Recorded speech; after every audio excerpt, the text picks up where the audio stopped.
When my son asked about the winter vacation that I had paid $25,000 for the whole family, my mother smiled and said, "We already went, honey. Only your aunt's kids this time." I nodded. A month later, when she texted, "Did you cover the mortgage yet?" I replied, "Maybe your golden child can pay it." My name is EMTT. I'm 35, a realtor, the responsible one in my family. I track closings on a whiteboard, keep my car clean for showings, and can guess a listing price within $5,000 just by walking the block. I'm also a dad. My son Max is 8 and collects hotel key cards like trading cards. That night, we were at my place. Pizza on paper plates, a Lego set half built on the coffee table. When he looked up with sauce on his cheek and said, "Dad, when is the winter vacation you paid for?" Grandma said, "It's the fancy one with the snow hotel." Before I could answer, my mother, who was there to drop off cookies, gave him that sweet smile she saves for other people's kids and said, "We already went, honey. Only your aunt's kids this time." Max blinked. But Dad paid. I heard my own voice come out calm and flat, the way voices get when the ground moves. "Mom," she shrugged, like we were discussing parking. "They needed it more. Your schedule's always busy. You miss things. We went when we could go." Max stared at me. I tried to smile like this was normal life. It felt like stepping into an empty house where the listing photos lied. The silence hummed between the fridge and the TV. My mother sniffed. "Anyway, the kids had a blast. We can plan something for spring. YMTD. If you're not slammed." Max's lips pressed thin. He went back to his Lego pieces without looking at either of us. I nodded once. Right. A month later, my phone pinged while I waited for an inspector to finish a crawl space. It was a text from my mother. "Did you cover the mortgage yet?" I typed before I could stop myself. "Maybe your golden child can pay it." I stared at the blue bubble and didn't delete it. For the first time in years, I let it sit there. Delivered, read, and I braced for the storm I should have started long ago. I became the financial grown-up by accident. It started simple. A $200 utility bill here. Can you float the groceries there? My sister Tessa is 2 years younger, permanently between jobs, and somehow never in the same room as a bill. My mother is a retired nurse who treats guilt like currency. My father is quiet, which in our house meant he agreed with the loudest person. When I got my license and started in real estate, I was still living in a studio with a Murphy bed. My first closing was a condo over a nail salon. I stored my suits in the coat closet and cried a little at the commission check. Mom hugged me and said, "See, you're finally reliable." She didn't mean it kindly. Reliable meant reachable. Reachable meant payable. It added up slowly. Tessa's car insurance just until next quarter. A fridge repair for my parents after Dad's friend who knew a guy vanished. I told myself I was investing in peace. Every month, I thought once this is handled, they'll leave me alone. Like the market would correct the family dynamic. The opposite happened. When people know you will catch them, they jump with their eyes closed. Then Max was born. His mom, Claire, and I split when he was 5, mostly because I was never not working. Open houses, late calls, deals that almost died on a Sunday night, resurrections on Monday morning. We're good co-parents. We trade pickups, share school events, send each other photos of his lopsided art. Max became my anchor, the thing that made the grind make sense. My mother liked to say, "You wouldn't have to work so much if you'd chosen a stable job." I'd look at the spreadsheet of closings and think, I'm the only stability we have.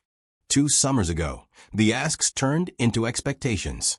I helped Tessa with a lease deposit after she moved into a nicer apartment for her mental health. I paid off a small hospital bill for Dad's knee. I caught the tail of their property taxes when they misread the due date. It would have been manageable if it stopped there. It never does.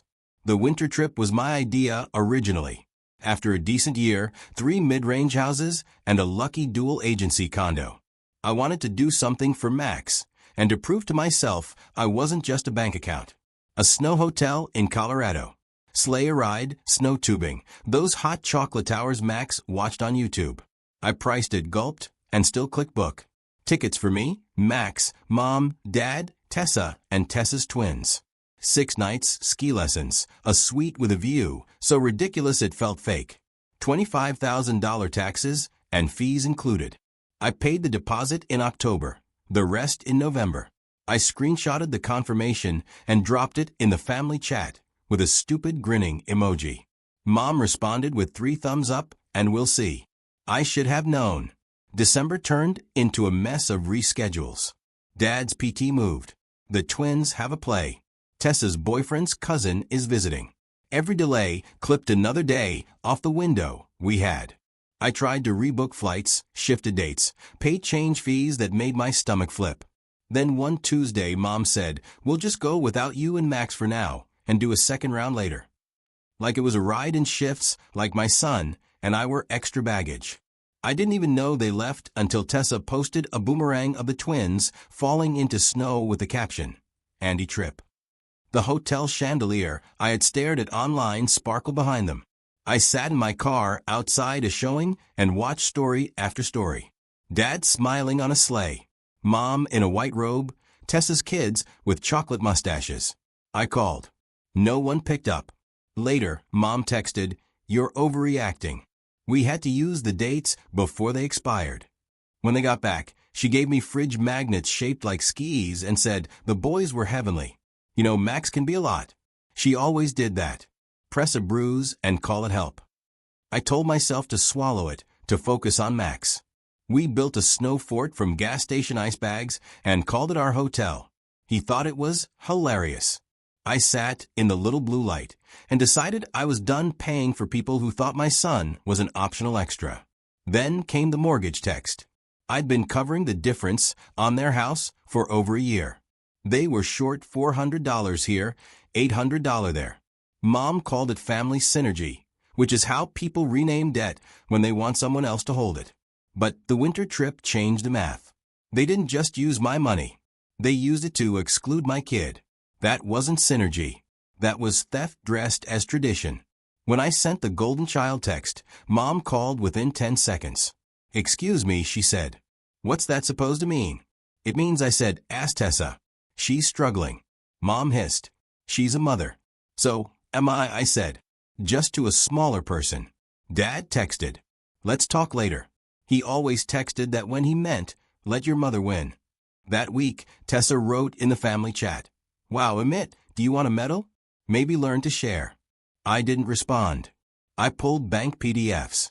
I made a folder with 12 months of transfers, cell screenshots, Venmo jokes like rent fairy dust, airline confirmations, the hotel invoice with my last name bold at the top.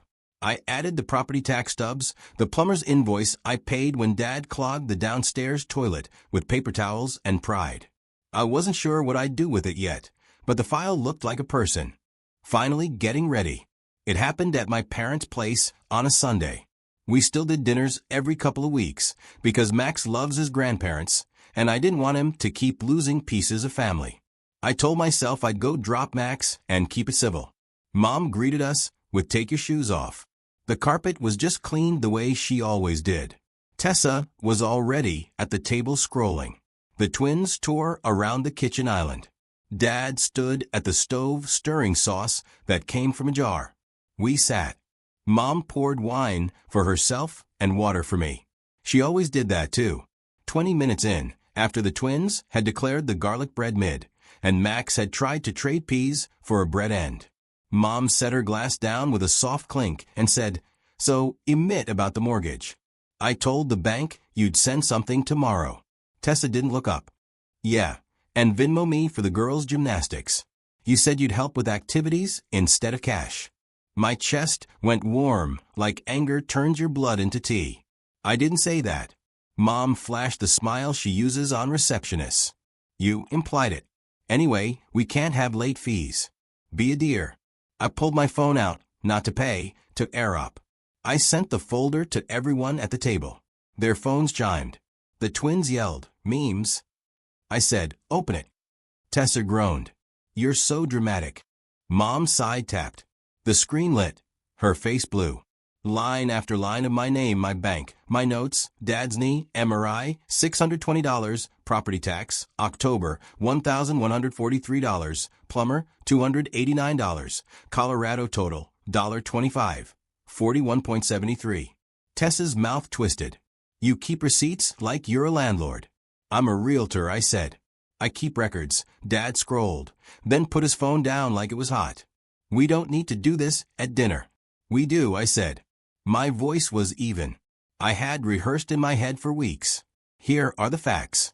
I've covered your mortgage for the last 13 months. I paid for a family vacation that I didn't attend. My son was excluded from a trip I funded. Then you asked me again to cover your house. Mom lifted her chin. We didn't exclude him. It just worked out that way. Max's fork scraped his plate. He was very quiet. I looked at him, then back at her. I'm done. Tessa laughed. Okay, tough guy. I kept going. Starting today, I am not paying for Tessa's bills, the house, or activities. If you need help, you can ask. I might say yes, but there is no more automatic anything. And the next time you take a trip I paid for, invite my son or don't go. Mom's eyes went sharp. You ungrateful after all we've done for you. What have you done for me? I asked. Not cruel. Curious. Listed. Not love. Love is free. Money. Practical help. Times you showed up. She slammed her palm on the table. The fork jumped. We raised you. You also raised Tessa, I said.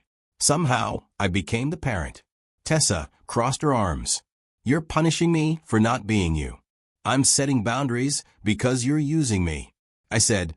Mom switched tactics instantly. What will happen to us if you stop?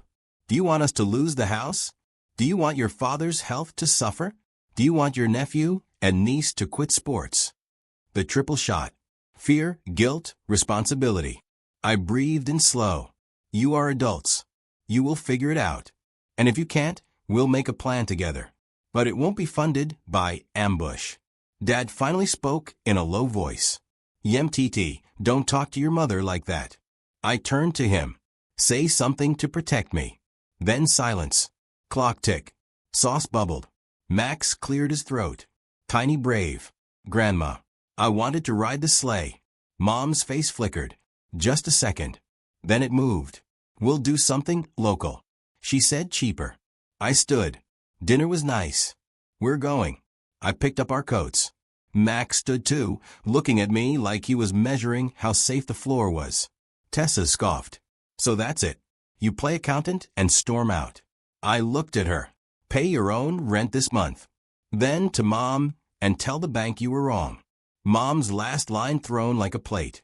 If you walk out, don't come back asking for forgiveness. I opened the door. I'm not asking for anything. The first week felt like quitting caffeine. Headache. Muscle memory reaching for my wallet when my phone buzzed. I muted the family chat. I took Max sledding on a hill behind the middle school and bought him a hot chocolate, so big it needed 2 lids. He asked, "Are you mad at Grandma?" I told him, "I'm mad at some of her choices. I love her." "I love you more than any trip, more than the snow hotel," he asked. "More than all the hotels," I said. On day 9, I got a text from Dad. "Your mother is upset. Can we talk?" I offered coffee. Neutral ground. He didn't show. He sent another text an hour later. "Things are complicated." That was his favorite phrase. Complicated as in, I will not oppose your mother.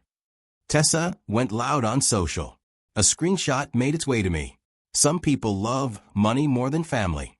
There was a comment thread involving 3 of her friends, a cousin I haven't seen in 5 years, and a yoga instructor with opinions on energetic exchanges. I didn't respond. The older I get, the more grace looks like silence. But boundaries do not mean passivity. I did practical things. I called the bank and took my name off authorized payer on my parents' mortgage. I switched auto payoff on Tessa's utilities. I put a password on my Zelle and removed my cards from their RidShare accounts. I told our group chat that any future requests for money had to be in writing with what they needed, by when, and how it would be paid back. Mom wrote, "You're ridiculous." Then 5 minutes later, "We need $600 by Friday." I wrote back, No, the sky did not fall. My mother tried the next angle. Relatives. Aunt Carla called, acted cheerful, then said, "Your mom is under so much stress. Could you just help this once?" I asked if my mom told her about the $25,000 trip in the last 13 months. Aunt Carla stuttered, said she didn't know all that. The call slowed. 2 Saturdays in, I took Max to my open house. It was a tidy 3-bed with a breakfast nook that made him say, "This is where pancakes live." Between visitors, he built a Lego fire truck under the staging plant. He looked up at me and said, "Dad, are we poor now?" I crouched down and said, "No, buddy. We're fine. We're just not paying for other people's stuff anymore." He nodded like that was a rule he could tape to the wall. There were still tremors. My mother posted a photo of the twins and matching parkas with a caption about family first. I recognized the parkas. I bought those too. Tessa sent me a long text at midnight. "You've ruined everything. I can't believe you do this to us. The girls are crying." I wrote back 3 lines. "I didn't ruin anything. I stopped funding your lifestyle. The girls are crying because you're using them as shields." A week later, Dad called again, this time actually showing up to the coffee shop wearing his I'm reasonable flannel. He sat across from me, hands around a cup he didn't drink. "Your mother is scared," he said. "She says you're cruel." "I'm tired," I said. "That's different." He stared at the phone. "We might have to sell the house." "Okay," I said. Relief flashed across his face, like the permission to say it was the scary part. We talked numbers. As a realtor, I knew their equity, the comps, the timeline. If they listed in spring, they'd walk away with enough to get a smaller place with lower payments. He called selling failure. I reframed it as strategy. For the first time in years, our conversation felt like 2 adults planning, not a parent wringing out a child's pockets. He left saying he'd discuss it with Mom. I didn't hold my breath. When people can't pull money from you, they try to pull it from your reputation. Mom told cousins I was unstable. She told the neighbor I was obsessed with money. She didn't mention hers. A small handful of people reached out to say they were proud of me. My cousin Dylan texted, "Took me 3 years to get brave. You did it faster." He told me he'd been funding his dad's gambling debt out of love. He stopped last month and said night felt different now. We met for wings and didn't mention anyone's mother. Then came the group chat implosion. Tessa dropped a voice note that ran for 3 minutes and included the words selfish, abandoning, and dad's blood pressure. Mom replied with a screenshot of a past transfer from me with "thank you" in the memo, as if gratitude canceled the ask. I typed a message I thought about for an hour, then hit send. "I'm not your ATM. I'm not your emergency plan. I'm not your punishment for Tessa's choices. I'm your son, and I'm Max's dad. My responsibility is to him, my home, and my own future. If you need help, you can ask with respect, specifics, and a plan to repay. If you exclude my child from anything I fund again, we're done for a long time." I attached the folder again. Then I left the chat. 2 days later, Aunt Carla messaged me privately. "Your mom is furious, but your dad asked for a realtor's opinion on downsizing. He said he felt lighter." I said I'd help if he asked me directly. He did quietly. He came to my office with a yellow notepad and a list of neighborhoods. We ran numbers. His shoulders dropped an inch when he saw a path that didn't involve begging me. Max felt the shift, too. Our nights got quieter. We started a new thing. Every Friday, we cook something badly on purpose and see if it's still edible. Burnt quesadillas, chaotic pancakes. One truly awful soup. We laughed a lot. Joy felt bigger without the constant hum of pending requests. A small miracle happened around week 5. Tessa texted, not a demand, but a question. "How do I make a budget?" I sent her a simple sheet. Income, fixed expenses, variable sinking funds. She wrote, "That's too many boxes." I said, "That's how adults avoid panic." She ghosted me for 2 days, then sent a photo of a legal pad with numbers and the caption, "I can't afford the gym." I wrote, "Walk outside." She replied with an eye roll emoji, but then posted a selfie on a trail the next morning. Mom didn't thaw. She sent one last arrow. Family helps family. I typed, family respects family. Then I stopped responding to anything that wasn't logistics, foreseeing Mac's dad and I listed their house in April. I didn't take a full commission. He tried to insist. I said, keep it. You'll need furniture that fits the new place.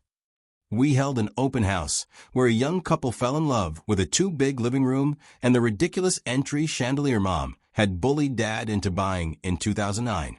It sold in 5 days. Mom didn't show up to sign. She signed remote and sent me a single line.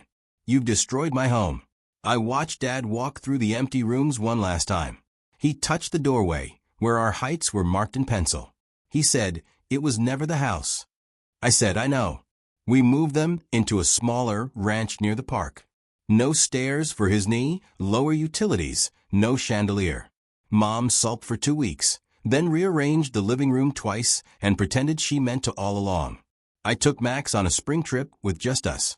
Not a snow hotel, a cheap cabin by a lake where the Wi-Fi was bad on purpose. We caught one fish, ate it like it was an award, and fell asleep smelling like wood smoke. He said, this is better. On the drive home, my phone in the cup holder buzzed twice. Tessa paid my own rent today. Then 5 minutes later, Mom, when do we see Max? I looked at the trees flashing by and felt something in my chest unclench. I said, Sunday at noon. Pancakes live at my house. Summer came, the kind that sticks to your skin. I kept working. 2 listings, a stubborn buyer, a roof negotiation that made me swear under my breath. But the hum in my head had changed. The what if they text channel was quieter. I noticed I slept deeper. Even my coffee tasted less like defense and more like coffee. Boundaries didn't make my mother nicer. They didn't turn Tessa industrious overnight. They didn't solve old wounds.